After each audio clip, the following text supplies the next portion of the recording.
శ్రీమాత్రే నమః. చిర్రావూరి అభిమానులకి శుభవార్త. ఈ రోజు నుంచి మన చిర్రావూరి జయం యూట్యూబ్ ఛానల్ని నాగదేవి క్షేత్రానికి అంటే చిర్రావూరి గోశాలకి అంటే మీ పుట్టింటికి అంకితం ఇచ్చేస్తున్నాం.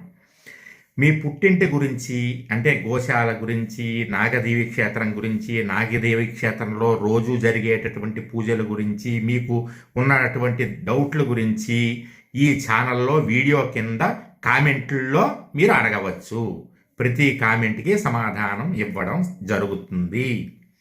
అయితే అడగమన్నారు కదా అని లోకాభిరామాయణం అడిగితే జవాబులు చెప్పం. మన గోశాల గురించి, నాగదేవి క్షేత్రం గురించి, నక్షత్ర నాగిని అమ్మవారి గురించి, అక్కడ జరిగే పూజల గురించి, నేను వచ్చి అక్కడ ఉండేటటువంటి రోజుల గురించి మీరు ప్రశ్నించవచ్చు. సరేనమ్మా? జయం.